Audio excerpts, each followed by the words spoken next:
E eu queria trazer a minha saudação aos irmãos e irmãs, na graça e na paz do Senhor Jesus Cristo.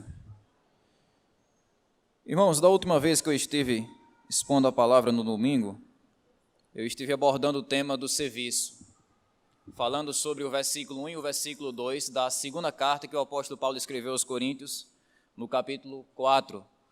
Hoje nós vamos dar, de uma certa forma, sequência a esse tema, pensando ainda sobre serviço, o serviço cristão, falando dessa oportunidade sobre a necessidade e a urgência do serviço cristão.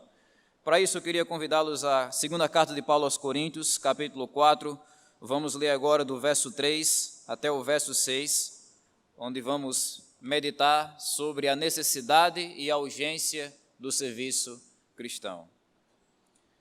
2 Coríntios, capítulo 4, do verso 3 ao verso 6. Se você puder, mantenha a sua Bíblia aberta depois da leitura. Diz assim a palavra de Deus: se o nosso evangelho está encoberto, é para os que estão perecendo que está encoberto, entre os quais o Deus desse século cegou a mente dos incrédulos para que não vejam a luz do evangelho da glória de Cristo, o qual é a imagem de Deus.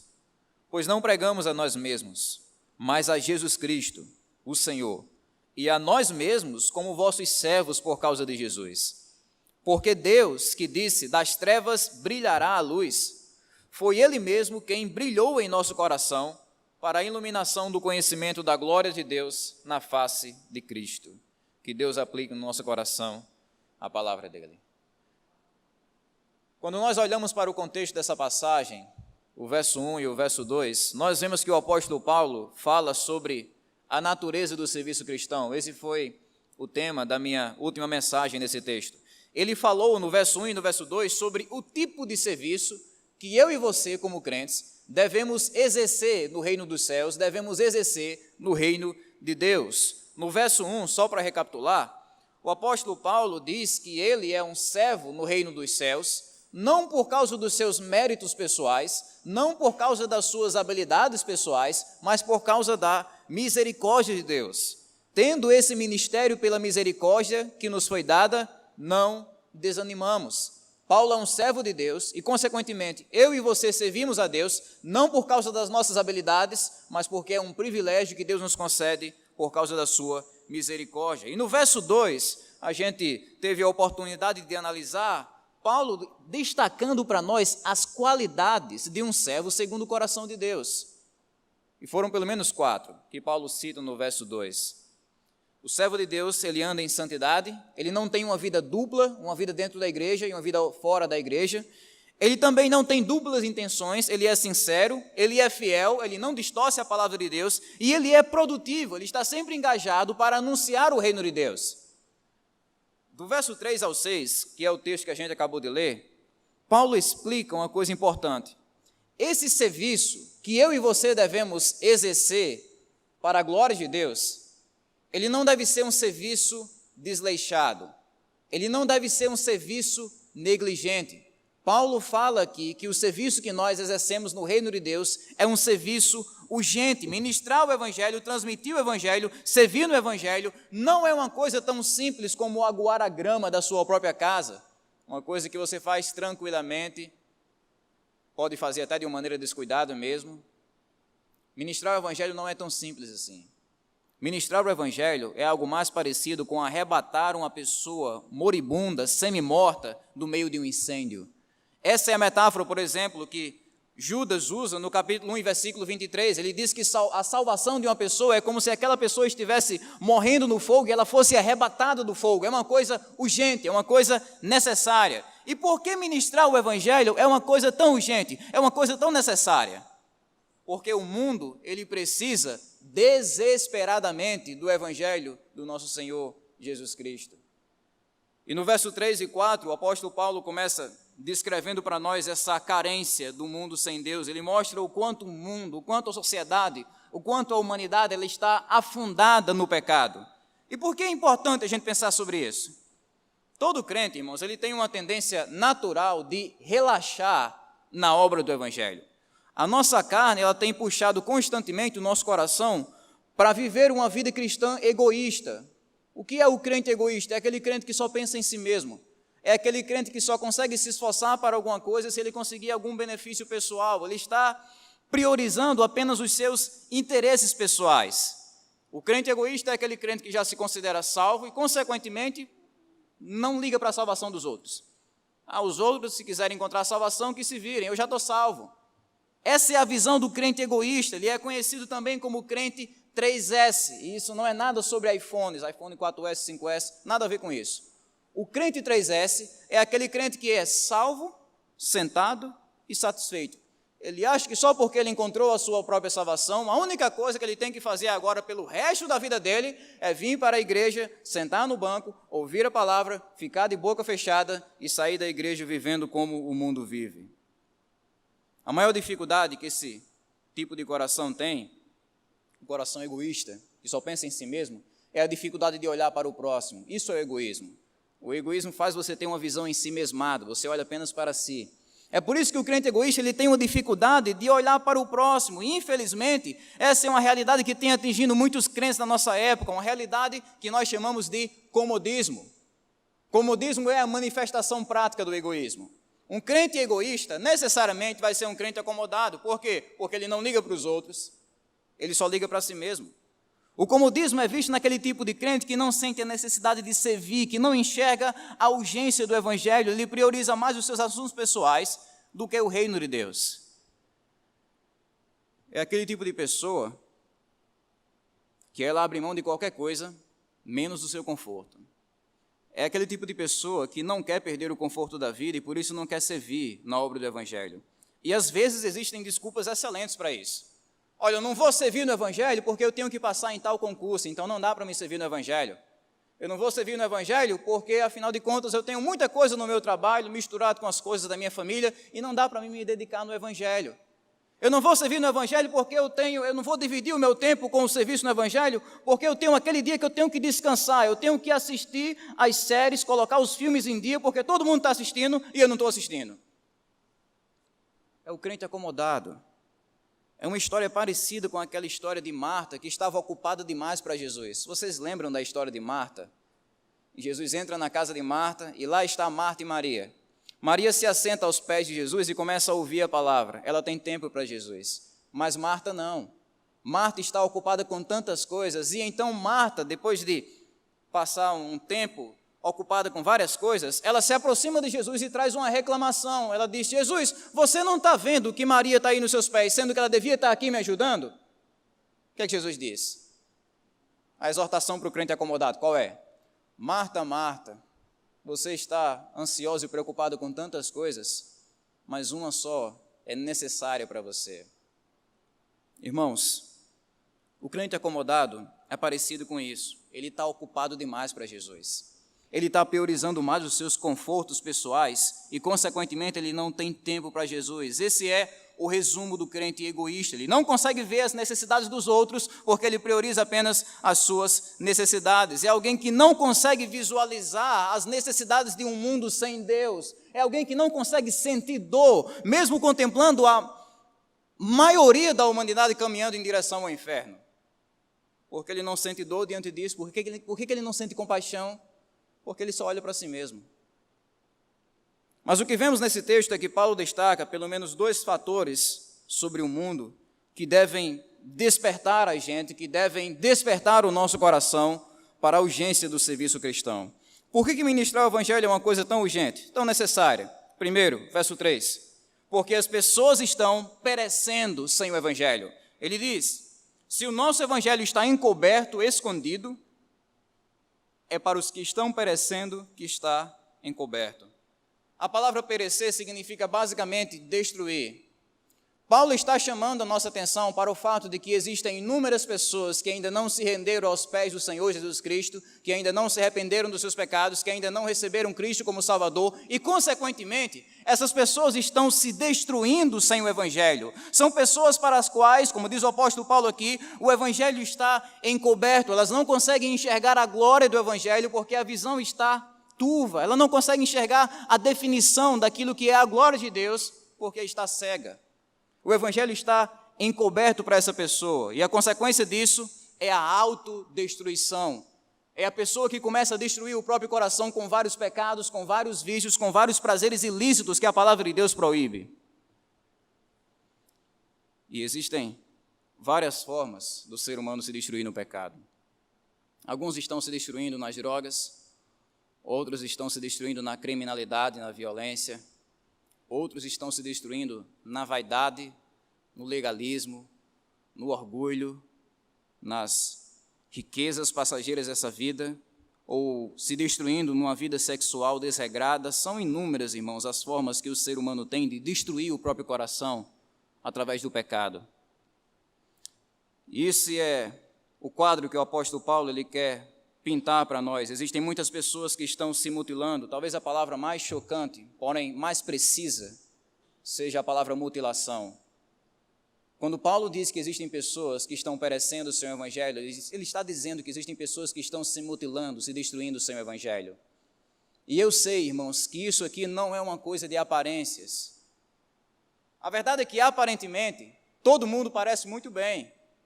Se você, por exemplo, abrir as redes sociais, o seu Instagram, o seu Facebook, o seu WhatsApp, e você for examinar o dia a dia, as fotos, os momentos daquelas pessoas que não têm Jesus, parece que eles têm uma vida perfeita. Porque ninguém coloca coisa ruim nas redes sociais, até coloca, alguns vão nesse extremo. Mas, via de regra, ninguém coloca coisa ruim nas redes sociais. É só sorriso, parece que eles aprenderam o segredo da vida perfeita, e você tem vontade de chegar e perguntar qual é o segredo, porque aqui nas redes sociais parece que sua vida é perfeita. Só existem momentos bons, só existem lugares agradáveis, só existem selfies perfeitas, e aparentemente aquele coração sem Deus parece bem. Mas a verdade da palavra de Deus permanece. As pessoas que não conseguem enxergar a glória do Evangelho são pessoas que estão destruindo o próprio coração. Em outras palavras, quando nós abrimos os nossos olhos espirituais, nós vemos inúmeras pessoas ao nosso redor que estão sem Jesus Cristo e, consequentemente, estão destruindo o próprio coração com vários vícios. Essa é a verdade da palavra. As pessoas que precisam da nossa ajuda não são aquelas pessoas apenas que mutilam o próprio corpo, literalmente, mas são aquelas pessoas que, apesar de estarem com o corpo perfeito, estão mutilando o próprio coração com vários vícios, destruindo o próprio coração com vários pecados, destruindo o próprio coração fazendo coisas que Deus não se agrada. E é por isso que ministrar o Evangelho é uma coisa urgente. Por quê? Porque a situação do mundo é grave. Apesar de aparentemente estar tudo bem, a situação do mundo é uma situação grave e caótica. Mas existe outra razão que Paulo destaca nesse texto, que é no verso 4, a parte A do verso 4. Pregar o Evangelho é uma coisa urgente e necessária. Segundo, porque as pessoas estão sendo controladas e iludidas pelo diabo sem o Evangelho. Aqui a coisa fica mais tensa. Verso 4. Entre os quais, olha o que Paulo diz: o Deus desse século cegou a mente dos incrédulos para que não vejam a luz do Evangelho. Nesse ponto, Paulo ele está destacando para nós e revelando para nós uma verdade dura. Uma verdade dura. Ele está dizendo que por trás de toda a destruição e autodestruição do pecado, existe um ser maligno, sagaz e terrível, orquestrando toda essa destruição, que é o próprio diabo. Ele é considerado aqui como o Deus desse século. Isso não quer dizer, vale a pena lembrar, que Satanás é uma espécie de segundo Deus, como se Satanás também fosse eterno, onipresente, infinito. Não é isso. Satanás é apenas um anjo caído. Ele está infinitamente abaixo de Deus. Mas ele é considerado aqui como Deus desse século, porque ele é aquele que controla e incentiva todos os pensamentos dominantes da nossa época que são contrários à palavra de Deus. Repito, ele é o Deus desse século, porque ele é aquele que controla e incentiva toda a mentalidade, todos os pensamentos que dominam a nossa época, que dominam esse sistema do mundo, que são contrários àquilo que Deus quer. Todo tipo de mentira, de imoralidade, de obscenidade que nós vemos no mundo, tem o diabo como fonte. Satanás ele está sempre criando e incentivando um estilo de vida que é anti-Deus. E a maioria das pessoas, segundo a palavra de Deus diz, como a porta é larga da perdição, a maioria das pessoas está adotando esse estilo de vida contrário à palavra de Deus. Ele incentiva, por exemplo, Satanás incentiva esse mundo dizendo que o pecado é uma coisa normal, e as tendências sociais as últimas da nossa época, têm revelado isso para nós de uma maneira clara, quando as pessoas tentam tratar a pedofilia como uma coisa normal, ou a homossexualidade, ou a traição conjugal, o adultério, como a gente vê em muitas novelas. Esse sistema tem bebido todas essas ideias erradas do próprio diabo. Por quê? Porque Satanás apresenta o pecado como uma coisa normal. Ele tenta dizer também que não existe esse negócio de verdade absoluta. A Bíblia é apenas mais um livro. É isso que Satanás prega. Vocês acreditam na Bíblia? No que a Bíblia diz é apenas mais um livro. Não existe esse negócio de verdade absoluta. Você pode criar sua própria verdade e viver sua própria verdade. Ele prega o relativismo. Satanás prega também que não existe esse negócio de vida após a morte. Você pode viver como você bem entender, porque você nunca vai chegar diante de um Deus para prestar contas, porque não existe esse negócio de vida após a morte. A gente só tem a vida enquanto estamos aqui. Ele prega essas coisas, irmãos, para iludir as pessoas e para controlar os seres humanos. A Bíblia, ela é clara em dividir a humanidade em apenas dois grupos: aqueles que são iluminados por Deus e aqueles que são iludidos pelo diabo. Aqueles que são libertos pelo poder do Evangelho e aqueles que estão escravos ao próprio Satanás. O Deus desse século, diz o texto, cegou a mente dos incrédulos para que eles não vejam a luz do Evangelho. Notem que a Bíblia descreve o homem sem Deus de uma maneira grave. O homem sem Deus é uma pessoa que está sendo destruída por dois lados. Primeiro, ele é destruído pelo lado de dentro.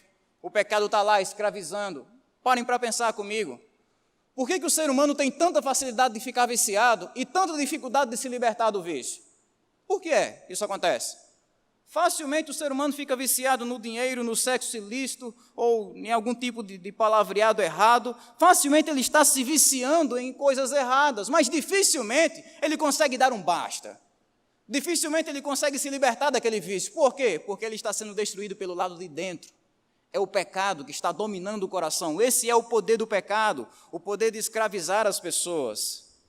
Eu lembro a vocês um texto bíblico, no Evangelho de João, quando Cristo falou sobre isso. João 8:31. Jesus dizia aos judeus que estavam crendo nele: se vocês permanecerem na minha palavra, vocês verdadeiramente serão meus discípulos, e conhecereis a verdade, e a verdade vos libertará. E eles responderam: somos descendentes de Abraão e nunca fomos escravos de ninguém, por que dizes sereis livres? Essa é a reação do homem sem Deus quando ele escuta essa doutrina da escravidão do pecado. Neemias, como assim eu sou escravo do pecado? Como assim eu sou escravo? Eu vou para onde eu quero, eu faço o que eu quero, eu visto o que eu quero, eu compro o que eu quero. Como é que a Bíblia diz que eu sou um escravo? Não é uma escravidão física, é uma escravidão espiritual. Verso 34, Jesus disse: em verdade, vos digo que todo aquele que comete pecado é escravo do pecado. Verso 36, se pois o Filho vos libertar, verdadeiramente sereis livres. Existe um tipo de escravidão que é invisível e por isso ela é mais perigosa. É a escravidão do pecado.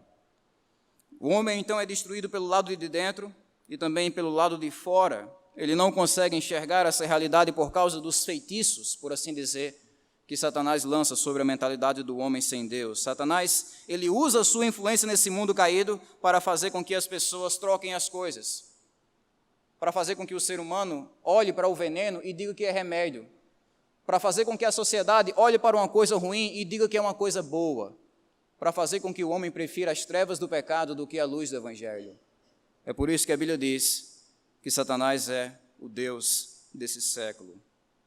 Irmãos, a pergunta que fica como forma de aplicação é essa: qual é a nossa reação como igreja? O que a gente sente? A gente se incomoda com isso? A gente sente dor? A gente sente compaixão? Qual é a reação nossa como igreja diante de uma realidade tão alarmante como é a realidade do mundo sem Deus? Será que a gente tem um coração sensível para identificar essa destruição? Ou será que a gente consegue ver o mundo pegando fogo ao nosso redor, caminhando em direção à destruição e não ter compaixão no coração? Por que o serviço do Evangelho é uma coisa tão urgente? Por que pregar o Evangelho é uma coisa tão necessária? Porque o estado do mundo é grave. Não é uma coisa simples. É um estado grave. O crente acomodado, infelizmente, ele consegue olhar para isso tudo e ser insensível, e fechar os olhos. E às vezes, pasmem, existem até desculpas bíblicas para isso. crente não quer servir a Deus, ele diz, olha, Jesus disse na verdade que muita gente ia se perder, né? Não tem o que fazer. Jesus disse que a salvação é individual, então não tem o que a gente fazer, é deixar o pessoal mesmo se perder. Mas que Deus livre eu e você de termos um coração insensível desse jeito. O coração segundo o coração de Deus é um coração parecido com o de Jesus. E Jesus sempre soube da incredulidade do mundo. Mas isso não impediu Jesus de descer dos céus para a terra. Ele soube que o pessoal ia matar ele, rejeitar ele, jogar a salvação na lama? Sempre soube, mas isso não impediu ele de viver perfeitamente, de morrer em nosso lugar. Isso não impediu Jesus. Mesmo sabendo da incredulidade do mundo, Jesus trabalhou pela salvação do mundo. Tudo isso porque ele sabia que o mundo estava se destruindo sem o Evangelho. E se nós somos realmente discípulos de Jesus, nós vamos seguir os passos dele.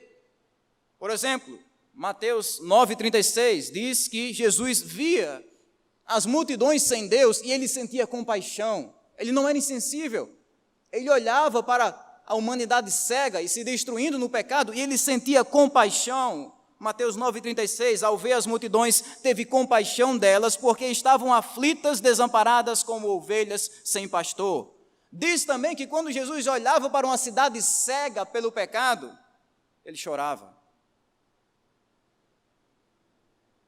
Eu queria descrever para vocês o que acontece no coração do Deus eterno quando ele chora.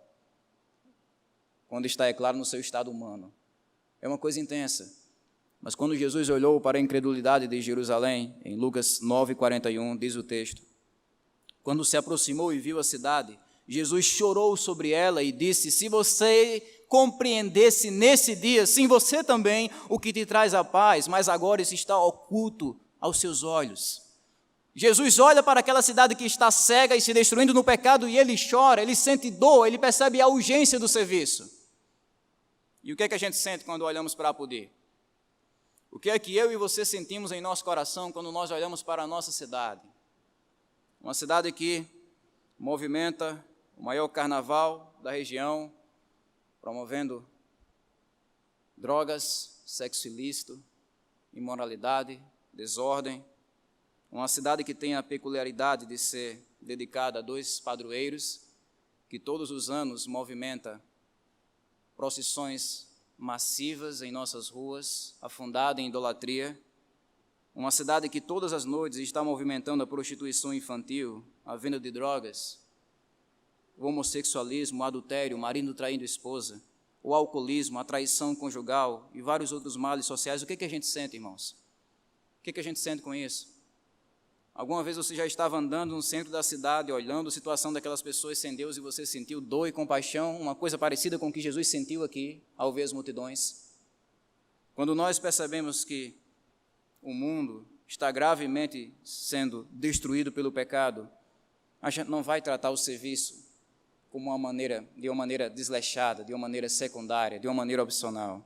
Se o nosso coração ele está acomodado, ele não sente nada. A ilustração que eu poderia trazer para vocês aqui é do imperador Nero. Enquanto a cidade de Roma estava pegando fogo, Nero estava no alto da sua torre, tocando o seu instrumento musical, tocando a sua lira. Ele estava se divertindo enquanto homens, mulheres e crianças estavam queimando em Roma. É uma imagem chocante, mas é uma imagem que pode traduzir o coração daquele crente que não se importa com os outros. As pessoas estão caminhando em direção ao inferno eterno, mas o crente ele fica sem fazer nada. Irmãos, recapitulando esse primeiro ponto, o quadro do ser humano sem Deus é um quadro gravíssimo. É por isso que pregar o Evangelho é urgente. É por isso que pregar o Evangelho é tão necessário, porque essa é a situação da humanidade sem Deus. O ser humano sem Deus ele é destruído por dentro pelos seus vícios e por fora pelos feitiços de Satanás. Ele é como um paciente em estado terminal que nem mesmo sabe que está perdendo a própria vida. Mas é nesse ponto que surge uma pergunta: se o estado do ser humano é tão crítico, qual é o remédio, qual é a solução para isso tudo? O que é que pode resolver essa situação? Do verso 5 ao 6, Paulo responde essa pergunta. Depois de falar sobre a carência do mundo, ele fala sobre a suficiência do Evangelho. O Evangelho é suficiente para restaurar um mundo que está sendo destruído pelo pecado. Verso 5, ele fala sobre o conteúdo do Evangelho. pois não pregamos a nós mesmos, mas a Jesus Cristo, o Senhor, e a nós mesmos como vossos servos por causa de Jesus. É como se Paulo estivesse dizendo aqui, eu não sou o centro do Evangelho, não olhem para mim. Jesus é o centro do Evangelho, Ele é quem salva, Ele é quem perdoa. Nós pregamos Jesus Cristo como o Senhor. Notem que no versículo 4 ele diz que o problema da humanidade é porque está servindo a Satanás. E agora ele apresenta a solução. Qual é a solução? Troque o seu dono. Não sirva mais a Satanás, sirva Cristo como o Senhor. Deixe Jesus dominar a sua vida. Não tente dominar a sua vida por si mesmo, você tropeça. Mas coloque as suas vidas nas mãos de Jesus. Essa era a mensagem de Paulo. Satanás, ele é um carrasco que está se aproveitando da carne do pecado para dominar a humanidade. Mas o verdadeiro Senhor e dono da humanidade é Jesus Cristo. E é esse Cristo que Paulo prega. O senhorio de Cristo é a solução para a escravidão do mundo. Não a escravidão física, que foi abolida na Lei Áurea, no dia 13 de maio de 1998. Glória a Deus por isso. Mas Jesus Cristo, ele vai destruir a escravidão espiritual. E a nossa cidade está repleta de pessoas assim, irmãos. Pessoas que não conseguem abandonar seus próprios vícios. Jesus é a solução para essas pessoas. Jesus é o Senhor. O que vemos nessa parte do texto não é apenas a mensagem de Paulo, mas também o compromisso de Paulo, ainda na parte A do verso 5. Pois não pregamos a nós mesmos. Paulo não tinha o interesse de usar o evangelho para expandir a sua fama pessoal. Ele diz, olha, eu não falo sobre mim mesmo. Não é o meu foco, eu posso falar sobre mim, posso, mas não é a minha maior intenção, o meu maior objetivo. Nós temos de tomar cuidado com isso. Às vezes, alguns crentes começam a contar um testemunho e falam mais sobre si mesmos do que sobre Jesus. As pessoas se confundem nesse ponto. Paulo tinha um testemunho lindo? Tinha, maravilhoso. Ele sempre estava contando o seu testemunho pessoal como forma de evangelismo, aos reis, aos irmãos, aos seus perseguidores. Mas o grande objetivo de Paulo não era falar sobre si mesmo, ele falava sobre Jesus Cristo. Tem problema contar o testemunho? Tem não, é bom. Porque o nosso testemunho mostra de uma maneira prática, do dia a dia mesmo, como é que o evangelho transforma a nossa vida. O problema é quando a gente fala mais sobre a nossa vida do que sobre a vida de Jesus. Esse é o problema. A gente conta o nosso testemunho para apresentar Jesus Cristo. É por isso que Paulo diz, nós não pregamos a nós mesmos. Irmãos, muitas vezes, até no nosso dia a dia, a gente acaba desperdiçando as nossas oportunidades evangelísticas por causa desse tipo de erro. Facilmente a gente está conversando com as pessoas sobre os nossos interesses pessoais. E não há nada de errado nisso. Facilmente nós estamos conversando com as pessoas, por exemplo, sobre os filmes que a gente gosta de assistir, sobre o time de futebol preferido, sobre suas conquistas, os seus estudos, o seu trabalho, a sua família. Não há nada de errado nisso. Mas se a gente só fala da nossa própria vida, as pessoas nunca vão conhecer Jesus. O que salva realmente não é as suas conquistas pessoais ou as suas vitórias pessoais, o que salva é a vitória de Jesus na cruz. É por isso que quando nós estamos conversando no nosso dia a dia com as pessoas, devemos falar sobre a nossa vida? Devemos sim, mas acima de tudo devemos falar do nome de Jesus Cristo. É Ele quem salva, é Ele quem liberta. Muitas pessoas que estão ao nosso redor deixam de conhecer o Evangelho ou de serem lembradas do Evangelho porque a gente desperdiça as nossas conversas falando apenas dos nossos interesses. Deixa eu trazer um exemplo. Imagine você que é pai, você está com seu filho à beira da morte, você leva o seu filho para o médico, e quando você chega lá, o seu filho está quase morrendo, mas a única coisa que o médico consegue conversar com você e com seu filho é sobre o time de futebol preferido dele. Pensem nesse caso. Ele não medica o seu filho, ele não estuda o caso do seu filho, ele não cura o seu filho ou dá um diagnóstico, ele só quer falar sobre o time de futebol preferido dele. É uma loucura. Mas é isso que às vezes a gente faz em nossas conversas. As pessoas estão não apenas na beira da morte, mas na beira da condenação eterna, e a gente só consegue falar dos nossos interesses pessoais. E é assim que as pessoas deixam de conhecer o Evangelho, irmãos. Eu não estou dizendo aqui que você deve se tornar um religioso fanático, como se fosse um robô à manivela, que só consegue pronunciar o nome Jesus, Jesus, Jesus. Não é isso. Existe sim um lugar para a gente ter conversas boas, normais, comuns na vida cristã, no nosso dia a dia. O que eu estou dizendo é que nós devemos ter sabedoria para falar mais de Jesus em nossas conversas. Paulo era assim, ele tinha esse compromisso com o Evangelho de Jesus, e era um compromisso forte, porque ele sabia que é em Jesus que os homens podem provar do poder do Evangelho. Ele sabia que Jesus é a cura para a doença do mundo. Verso 6, o último verso da exposição. O poder do Evangelho. Porque Deus que disse, das trevas brilhará a luz, foi Ele mesmo quem brilhou em nosso coração para a iluminação do conhecimento da glória de Deus na face de Cristo. Paulo está destacando aqui basicamente duas coisas sobre o Evangelho que a gente prega. Primeiro, o Evangelho de Jesus nos revela a glória de Deus, o conhecimento da glória de Deus na face do Senhor Jesus Cristo. O que é a glória de Deus? A glória de Deus é o peso de Deus, é a majestade de Deus, é o valor de Deus. E nós podemos contemplar a glória de Deus em muitos locais. Se você sair desse prédio e olhar para os céus e olhar para as estrelas, você vai ver a glória de um Deus que criou um universo vasto, que o homem não conseguiu sondar em sua totalidade. O Deus Criador. Se você olhar no espelho, você vai ver a glória de Deus, porque você foi criado à imagem e semelhança de Deus. Se você olhar para a Bíblia, os relatos bíblicos, os milagres que Deus operou, você vai ver a glória de Deus também. Mas o lugar mais perfeito, ideal e completo, preciso, para a gente enxergar a glória de Deus é na face do Senhor Jesus Cristo. Se você quer saber qual é a grandiosidade do Deus eterno, olhe para Jesus de Nazaré. Porque é aquele carpinteiro que vai revelar para você o Deus Criador. É na face dele. Podemos ver a glória da humildade de Deus quando Jesus se dispôs a viver como um de nós. A glória da santidade de Deus quando Jesus suportou todo tipo de tentação, mas não caiu, não pecou. A glória da misericórdia de Deus quando Jesus recebia pecadores esculachados na vida e restaurava essas pessoas.